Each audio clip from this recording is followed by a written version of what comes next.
Hi, everybody. Kevin Hillstrom here. Welcome back for our second presentation.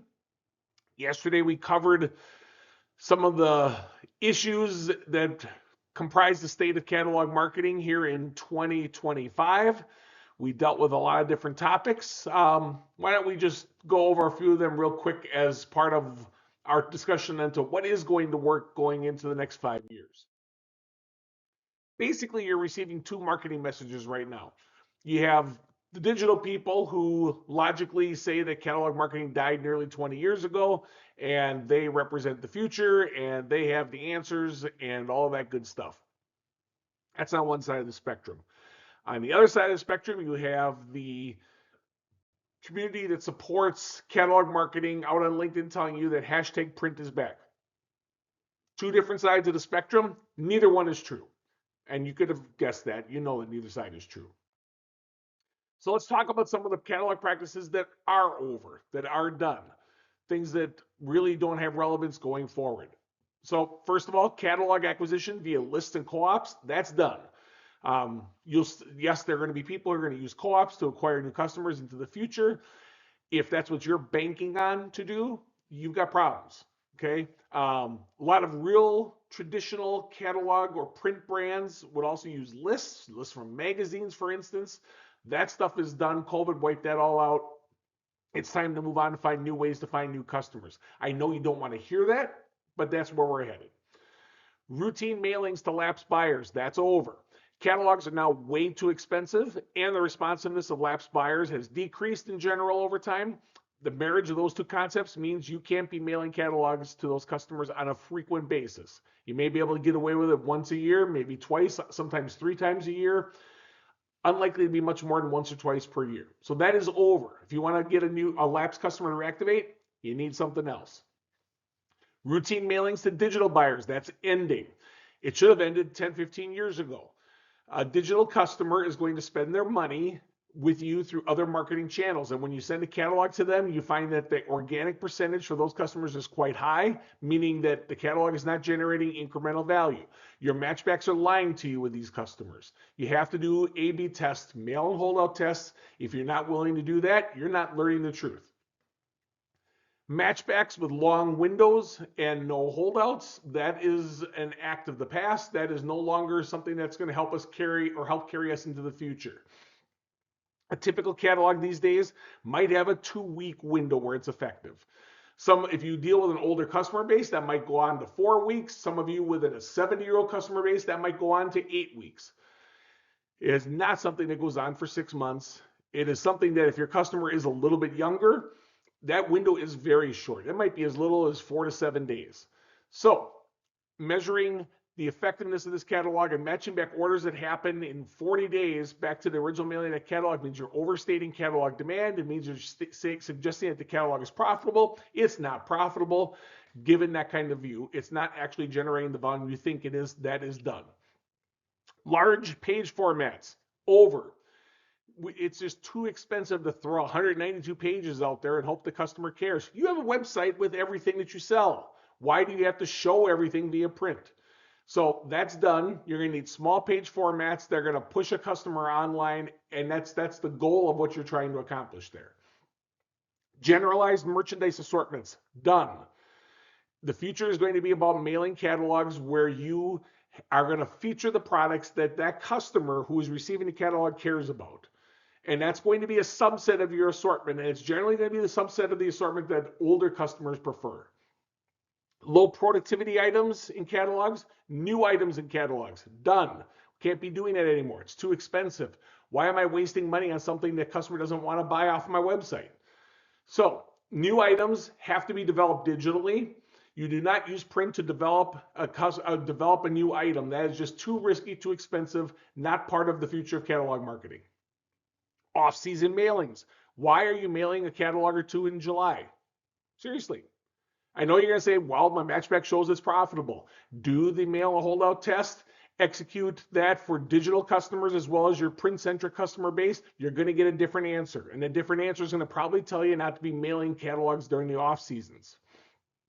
Supporting retail via print, not a good idea when catalogs are expensive and your goal is to drive a customer into a car to go to the store to buy something and then drive home. That is an inefficient form of shopping. You may as well just have the customer buy online digitally through email marketing, for instance, or any of your digital marketing programs. Use your social media to do that. Brand statements with low density product presentations, that is over. You cannot have one page dedicated to a person skiing and then you're selling gloves, for instance. Can't do it. You're going to need higher density if you want to be able to get as much out of that page as possible to make it affordable. Otherwise, it's a brand marketing statement and you're just lighting money on fire. The last one is going to be a little controversial. You're not going to like it, but sameness, integration, synergy, and omnichannel, all done. Catalogs cannot be part of the mix. Okay, that is what has caused catalogs to have lower productivity. Every channel you have has a merchandise assortment that caters to that channel, and it is a slightly different merchandise assortment than the one that applies to another channel. So what works in social media is not what works in email marketing. What works in email marketing is different than what works in print. You need to feature the stuff that works in that marketing channel if you want that marketing channel to be successful. So these are all practices that we've employed over time and that we feel are part of our toolkit. They are not relevant for the future of catalog marketing. They're not relevant today. We're just practicing them because we've always practiced them. Okay, so should we start having some fun and look at what will work? All right, so the future. Topic number one, circulation will be limited only to customers who care. So in my projects, it is common to see 10% of the 12-month file is an audience that cares about catalog marketing still. Okay, so that audience, you should be mailing them often. And in fact, you're probably not mailing them often enough, believe it or not. But that audience should be getting a lot of mailings. Everybody else should be getting the bare minimum, if not nothing. So in other words, if you have a customer that hasn't bought in 11 months, during the next year, you probably should be mailing that customer 1 to 3 times per year. That customer should probably be getting a catalog in October, another one in November, possibly one in maybe April. Those catalogs are going to end up being small page count catalogs.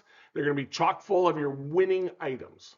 Okay, so the old concept of I've got 12 in-home dates and every one in my 36-month file is getting a catalog, those days are over. The future is going to be limited to customers who care, and there are customers who care. So there are, in no way am I saying you shouldn't be mailing catalogs, not doing that. What I'm saying is only do it to the customers who care. And all of you know who those customers are who care. They're going to be your phone-centric customers. You're going to be your customers who are over the age of 60. They're going to be buying products that tend to align with an older demographic. It's not hard to figure out who those customers are and execute against them. Future number 2, you will merchandise a catalog of proven winning items. When it is too expensive to put pages in the mail, as it is right now, you have to get the productivity of the pages you do put in the mail to be extremely high. And there's 2 ways you do that. 1, you're mailing your best catalog customers, and that's who gets it. And 2, you're putting your best catalog products in the catalog. It has to be proven winners. Okay? If you're putting in an item that is a poor seller and you want to give it attention, you're just burning money. So the future of catalog marketing is not burning money. We need to be conserving money and spending it wisely and generating a healthy return on our investment. And the way we're going to do that is by putting winning catalog items in catalogs. I know a lot of you don't want to hear that. You want to have this brand statement and this omni-channel soup of the customer getting the catalog and going to Google and doing something and then going to social media and having a conversation and then the customer you retarget them over the internet and they come back and they buy and this whole soup all works together. That's not what's going to be right for catalog going forward. Too expensive. You must have high productivity items to high productivity customers. Another part of your future, 2 36-page catalogs with winning items and winning creative is going to outperform one 72-page catalog. Your future is going to be, for the customers who care, mailing them more often with small page counts. And I know right now that there are a lot of disincentives from a printing standpoint where they don't want you to do that. We're going to have to help our partners, our trusted partners in the printing world, come to a realization that this is going to be what the future looks like, and then have them help craft a way for us to do this in an affordable manner. They don't want you to not mail catalogs anymore, and I know you don't want to be in a situation where you're not mailing catalogs anymore. So we need to be working with our trusted partners. I have tested this stuff repeatedly. The math is always showing small page counts, high productivity items to high productivity customers is profitable. So we just need to get into a different mindset. And yes, I am saying mail those customers who care more often. The problem we probably have is that you think more customers care than actually care. It's going to be 10% or less of your 12-month file. It might only be 2% of your 12-month file. A small fraction of your customer file cares. That's the one you go after. All right, future item number 4. The merchandise we sell in a catalog is not going to align with what sells digitally. I had an instance, the best way to describe this, the best way to describe this is I had a client who had sold a blanket. And if it was a Charlie Brown themed blanket, it sold well through print. If it was a Minions themed blanket, basically the same blanket, it sold well digitally. That is what we're facing right now. So there's no reason for us to not merchandise that catalog with the Charlie Brown themed blanket in my example. We need to be doing that. And the digital item that performs well in digital channels, no need to put it in print. Use your digital channels to expose the customer. So we need to do the things that cater to the customer who cares, and that customer tends to be a 60 to 84-year-old customer. Let's just approach this in a positive way. Future number 5, catalogs will move away from seamlessly integrated marketing programs. So I've talked about this several times in both presentations now. Our lust for having the catalog be part of this big, glorious bowl of omni-channel broth causes us to have tepid catalogs with poor performance. Those days have to end. The catalog, if we want to continue mailing catalogs, the catalog has to be allowed to evolve to where it wants to evolve to. And that is an assortment that caters to a 60 to 84-year-old customer as of today. And it needs to have winning items to pay for itself, and it needs to be mailed to the best catalog customers in order for those pages to pay for themselves. If we're going to make it part of an overall overarching communication plan, not going to work, and we're just burning money. Go ahead and do your integrated omni-channel stuff with all of your digital channels where things don't cost a whole lot. You use email if you want to do that. Email costs nothing. And quite honestly, based on the data I'm seeing right now, almost all of you are greatly under leveraging email. If email is not already accounting for more than 20% of your annual sales, if you're an e-commerce brand or a catalog brand, you're doing email wrong. It means you're not maximizing the potential with email marketing. There are companies that I shouldn't pick on, Land's End, where they will mail me 3 times a day, and I shouldn't be picking on them. But how can you possibly expect an email marketing program to work when you mail somebody 2 or 3 times a day and all you're saying is 50% off, 40% off, 70% off, 60% off, 50% off, 70% off, 60% off, 50% off? The customer doesn't care. It's boring. Okay, and I shouldn't pick on Land's End, but it's a former employer of mine from 30 years ago, so I pay attention to them more than I should. And what they do is common to what many of you do. And that kind of tepid program will not lead you to getting 20% of your sales from email marketing. I have a client where they mail customers 1 time a week, and they can generate 20% of their sales through email marketing. Because the one time they communicate, the customer wants to get that communication, and the message that client is telling the customer is a message the customer cares about. So a lot of what we're going to be doing in the future is about what works for an individual channel. And what works for an individual channel maximizes the sales in that channel. It attracts the customers who like that channel to that channel. And where costs are low, like email marketing, we end up being much more profitable, as opposed to having to mail a catalog to our 36-month file because it's part of an integrated omni-channel broth of seamless wonderness. Can't be doing it in the future. All right, time to do a couple of controversial ones here. Future number 6, catalogs move away from in-home dates to hotline programs. So I understand all the reasons why you have in-home dates, and your inventory team really wants to know that the catalog's in home on April 22nd, and therefore they can plan inventory properly and all of that stuff. What's interesting is that your inventory team doesn't require that of any of your other channels, do they? They don't. Do they tell you that you have to have a product listing ad program that begins on April 22nd?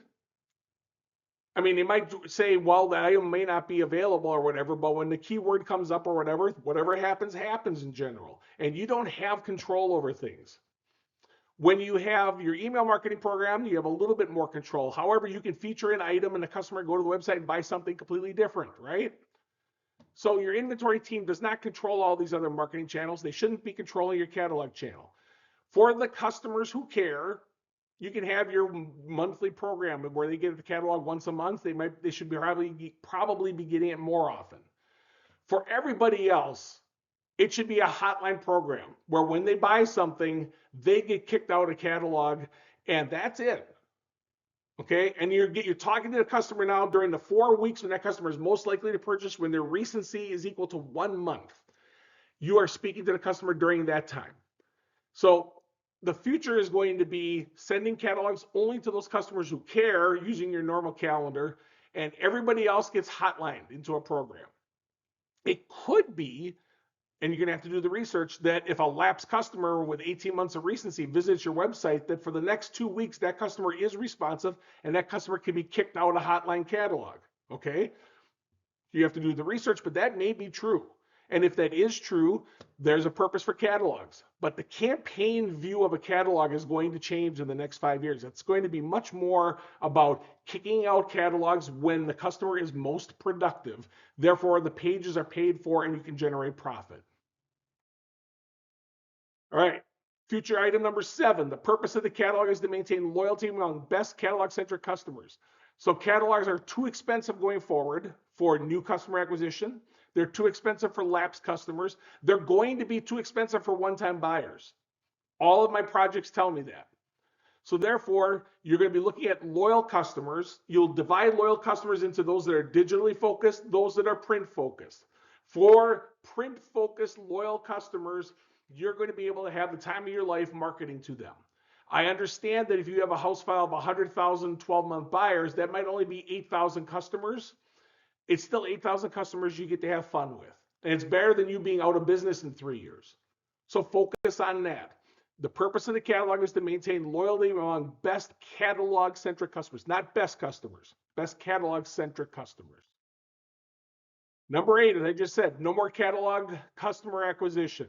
It's just over. Lapsed mailings to lapsed buyers is over.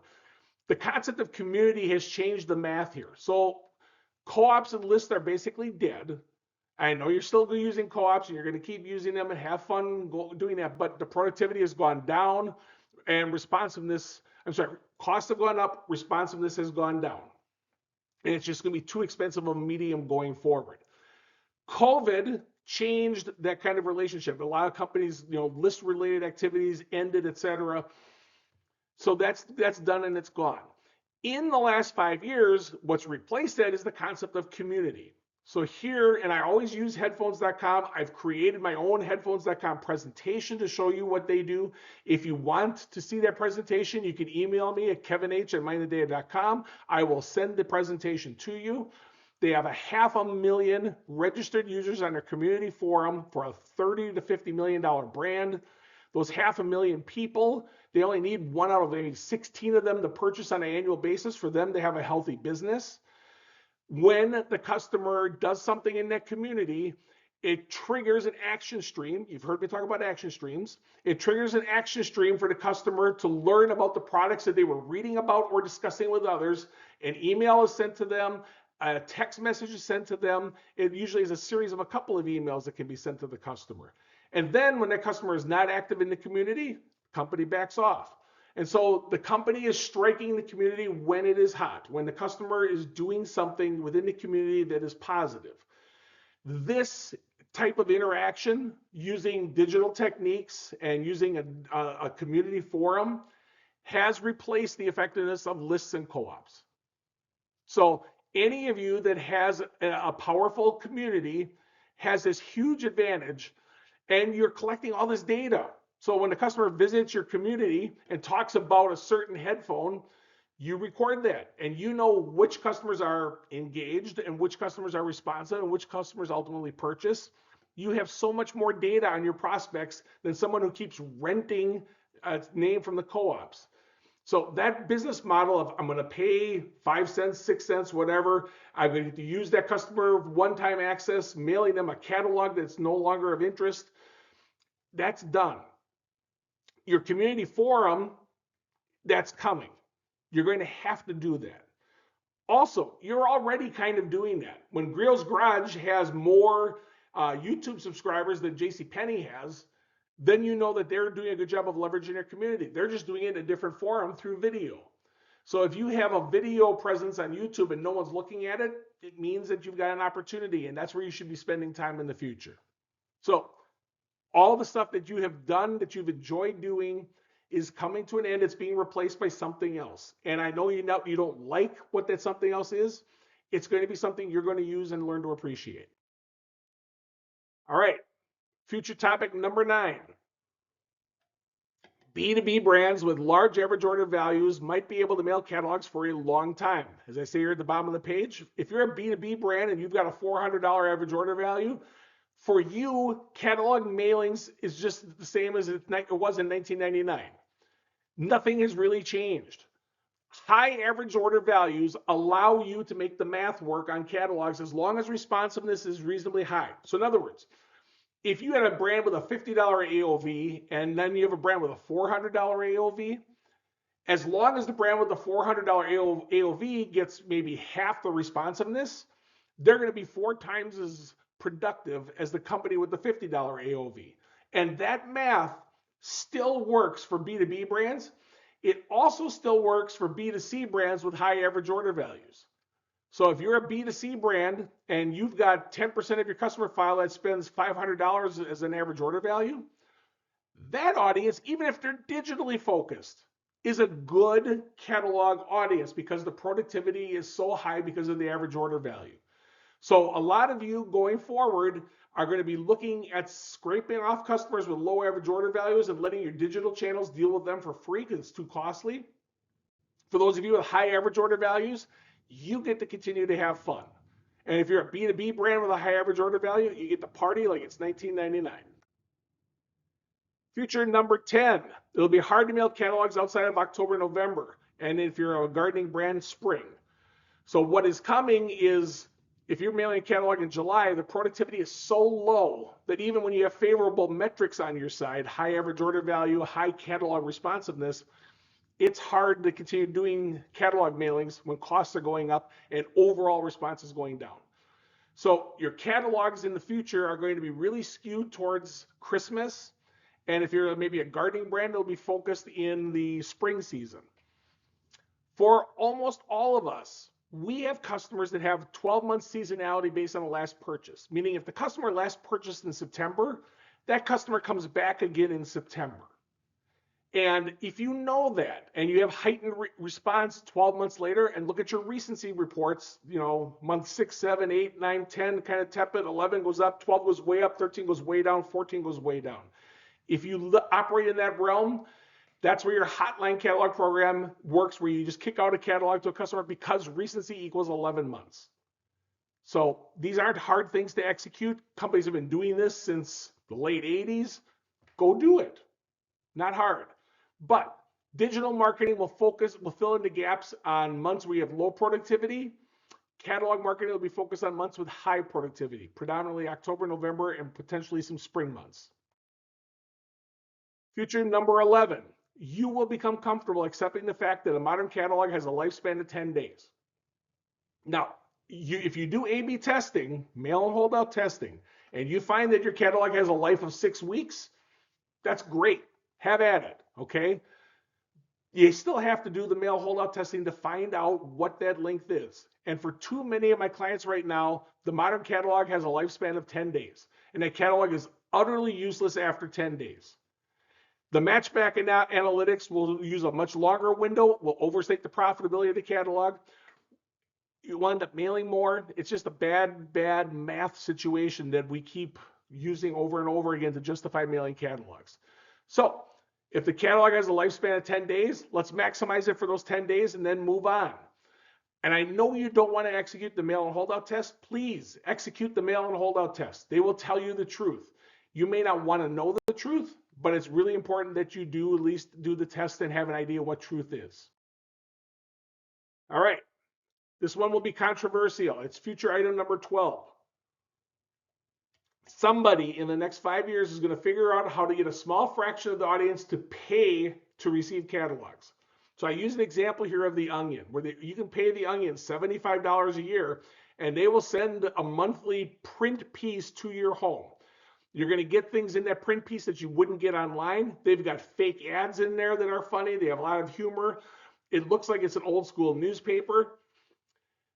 There is going to be a way, somehow, and I don't know what this looks like yet, but there's got to be a way to integrate the Substack business model where people are paying journalists, they're paying people who write about weather, they're paying people to, consumers are paying people to write on Substack. So it's a subscription-based model. I mean, there is no reason why print can't evolve so that customers are paying you for content that is different, that is print-centric content, and that money can then be used to be able to support an overall bigger catalog marketing program. So I don't know what that looks like, but we already have journalists doing this kind of thing on Substack. There's no reason why this can't apply to print as well. The Onion is doing it, okay?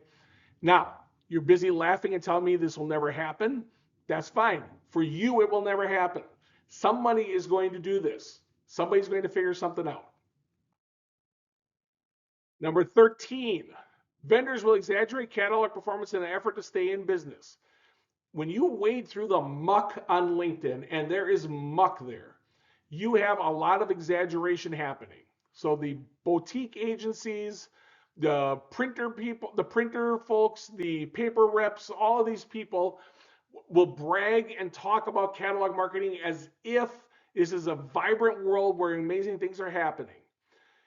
It can be a vibrant world. Amazing things can happen, but for most of us, we are contracting. I measure what I call the organic percentage, which in an A/B test is the percentage of demand that happens that if you don't mail, or it's what happens if you don't mail the catalog. So if you got $1 million mailing the catalog, and in the holdout group you got 750,000, your organic percentage is 75%. That organic percentage used to be down at 20%. It was 25, 30, 40, 50, 60. It keeps going up every year. For all of you, it's different based on the demographics of your customer. But that organic percentage for some of my clients is in the 80 to 90% range. And so as the organic percentage goes up, we are basically weaning ourselves off of catalogs because they are less and less responsive and therefore less and less profitable. If I were at an agency, if I worked in the paper world, if I was a printer, yes, I would be saying everything possible to show that this craft still works, and I would be excited about it. But those are exaggerations. And we just have to be smart professionals. We have to be smart marketers and realize that these are exaggerations and that there's a reality that is different. And it's our job working for companies to protect the future of our company. So we cannot fall for the exaggerations. All right, topic number 14 as we near the end here. The transition for those who fight the future will be painful and unpleasant. So we have different choices. Orvis pulled the ripcord and went their own direction. When I worked at Nordstrom 20 years ago, we ended the catalog marketing program and the business grew in spite of it. Even though we weren't spending $36 million in ad costs, the business grew anyway. It was as if nothing ever changed. So for those of us who are willing to move into the future, we will try these different ideas that I've talked about here. There will be others who are going to fight this. They will fight this tooth and nail to the very end. And it's that fighting, doing, we're going to keep mailing to 12 in homes a year. We're going to have 4 remails of those in-homes as well. So we have 16 total catalogs the customer will receive. The 36-month file will get all of them. We have a 90-day matchback period. We're not going to do A/B testing. We're going to show our whole merchandise assortment because we're one integrated brand, and we're going to integrate with all of our channels and make sure all this stuff works together. Those people employing that process, the people who are trying to use these catalogs for customer acquisition, those people are going to have a painful and unpleasant 5 years. And it will ultimately result in capitulation. It's just eventually the business is not going to work, and it's either you're going to be selling it off to private equity or somebody else who is going to gut the business and have 4 employees operating everything in e-commerce, or they'll just shut the business down after it doesn't work. That's what's coming. I have one of my clients, it was a longtime client, and they kept getting smaller and smaller. They were around $20 million. They eventually shrunk to $12 million. They sold. The new owners took the business, ended the catalog marketing program immediately, laid off most of the employees, and have a small e-commerce business. I can't tell if it's profitable or not, but it's a very small business. Okay? That's what I don't want you to go through. I don't want that for you. And I've had it happen to a ton of my clients. So I'm tired of seeing it happen repeatedly. I want you to take a different path, and I want you to be successful. And in 5 years, whether you have a catalog marketing program or not, I want you to have a vibrant business, a business that is successful and healthy and is working really well. That is my goal for you. So that's why I share this information. I could care less whether I'm right or wrong. I could care less if you come up and prove me wrong, right? You say, this is what we're doing. This is what's working. We've tested it. We know this is working. Kevin, we think you're wrong. We think the future is X, and we've got data to prove it. Have at it. Please do that. Send me an email and tell me I'm wrong. I want to be wrong, and I want you to be successful. I would rather me be wrong and you be successful than me be right and you be out of business. Unfortunately, too many of my clients have been going out of business. So it is time for us as an industry to have an honest discussion, to look at each other and say, okay, how do we move this craft into the future and still have it be a bridge for us between what business will look like in 5 or 6 years and what it looks like today? And I think we can get there. I think those of you who are working in this craft are smart enough to get us there. Okay? So to wrap that up, that is how I kind of view the next 5 years of catalog marketing. And since I have to pay the bills, I'm going to do my little ad here. So if you need help transitioning your catalog brand into the future, you're going to contact me at the email address at the bottom here, and we'll get busy working on a project to try and figure out how to move your catalog business into the future. So hopefully this has been a good use of an hour of your time between these 2 presentations. I'm available to talk anytime you want to talk, and I hope you had a good video presentation that you got some things out of. All right, thank you.